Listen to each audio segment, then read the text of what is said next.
Hola, bienvenidos a la clase de español. So hello and welcome to Spanish class.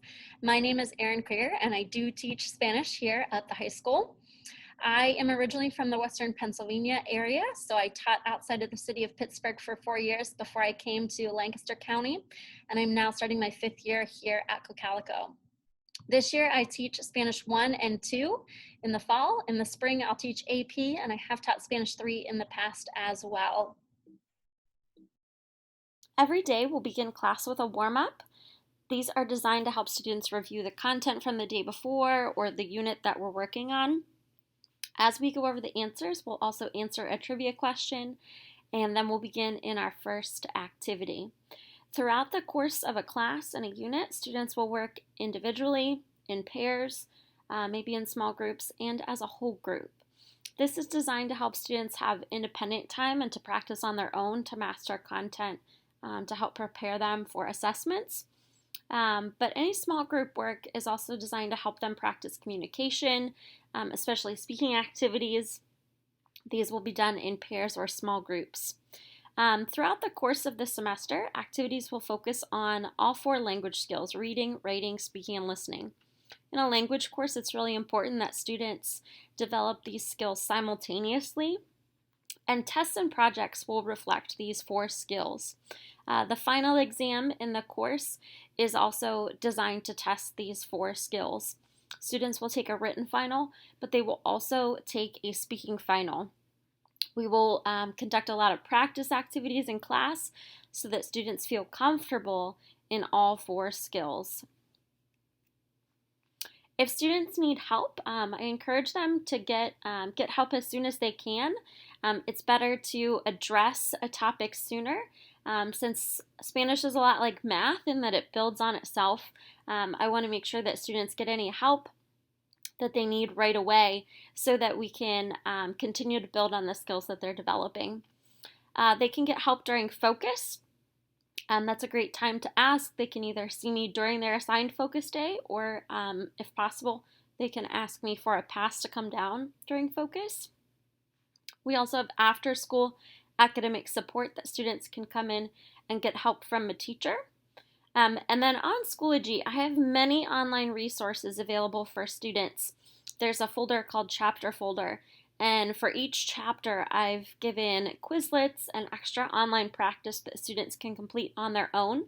These are great study tools to help students master vocabulary as well as see how they're doing on grammar concepts. If students are absent, they want to make sure that they check Schoology as soon as they can. They can also communicate with me on Schoology via Schoology message. If there are any virtual classes, it's really important that students arrive on time to that Google Meet so that they're not missing any part of class. And my typical policy is that students have 5 school days to make up any missed work. Certainly, if they have anything they need to address with me, they can do that either just by talking to me or sending me a Schoology message. It is important in the block schedule and with learning a language that students come to class as much as possible. It's hard to replicate those speaking and listening activities outside of the classroom setting.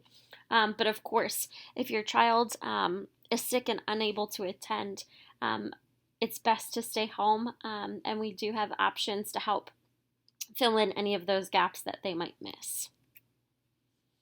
We know there are a lot of benefits to learning a second language. Many of our 21st century skills include communication, giving students the ability, even if they're not communicating in Spanish with someone, they are developing their communication skills here in our class that will help prepare them for the workforce. We know that there are over 500 million Spanish speakers worldwide, and so their ability to speak Spanish is a marketable skill that employers are definitely looking for and often will give pay increases for. If your child is looking at going to college, at least 3 years of a language are typically required or recommended. And if students take all 4 years of Spanish, they might be able to test out of some courses or receive some kind of credit or compensation for that. Again, we do know that many people are looking to hire Spanish speakers, even if they're not fluent. Many times a proficiency in the language is admirable by employers. We do offer some advanced courses here if your child decides to move beyond Spanish 1 through 4 in the block schedule. They can double up. So they could, as we approach scheduling, they could decide to take Spanish 3 and 4 together next year, and then these courses would open up for them after Spanish 4. These courses all require students to complete levels 1 through 4 prior to taking these courses. So Hispanic Film and Culture is a course that will be offered in the spring. Spanish for Careers is Hispanic Film and Culture will be offered in the fall, and Spanish for Careers will be offered in the spring along with AP Spanish. So Hispanic Film and Culture is a course that is exactly as it sounds, that students will watch films.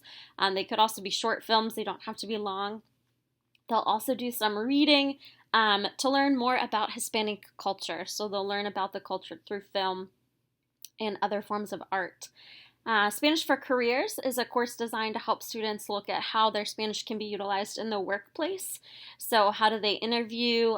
They'll learn specialized vocab according to the career they would be interested in for their future. And then AP Spanish is an advanced placement course. So this is a college level course that is designed that if students take the advanced placement exam in May, they could possibly earn college credit based on the score that they earned and the requirements of their desired college. We also offer the Global Scholars Program. This is through the Pennsylvania State Modern Language Association, and it's a credentialing that students can receive on their transcript to show employers and colleges that they are ready to compete in a global marketplace. The requirements are listed here, and if students are interested in participating in the program, they can just contact me and let me know. There are some course requirements, and these requirements are for their entire 4 years here. So when it says 20 hours of community service, that is 20 hours across their high school career. So please let me know if your child is interested. This is a great program and really gives our students a leg up as they are competing for college and jobs in the future.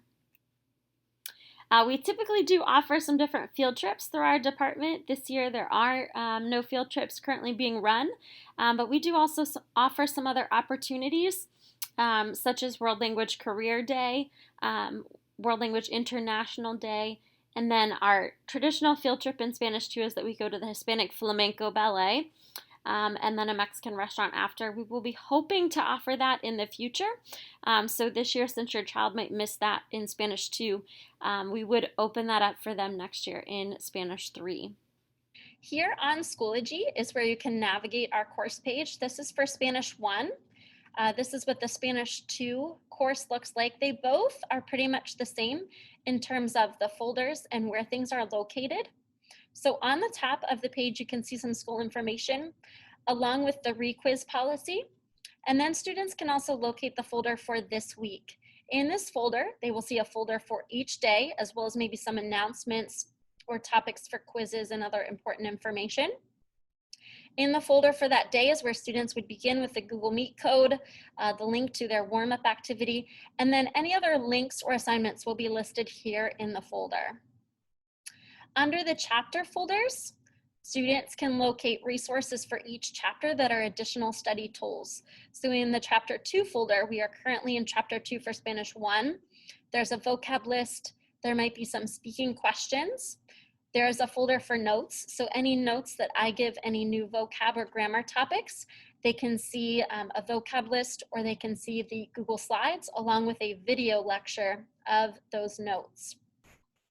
And this is maybe the most important folder for them. This is for more practice. This is where students can go if they finish an assignment early and have extra time in class. This is a great folder to go to study for a quiz and to not just look over notes, but to actually practice through different activities. So for the first section of a chapter, they can find the Quizlet as well as some other games. And then there will always be a Quizlet for all of the chapter vocabulary. So this is a great place to go for nightly homework to be able to study the Quizlet and stay on top of their vocabulary. They can also see the resources folder, which have some different resources that we use here in class, like Flipgrid and Edpuzzle. There's also a video about how to add accents on their computer. And then the past lessons folder, they can see every week and go in and complete missing assignments or locate old assignments.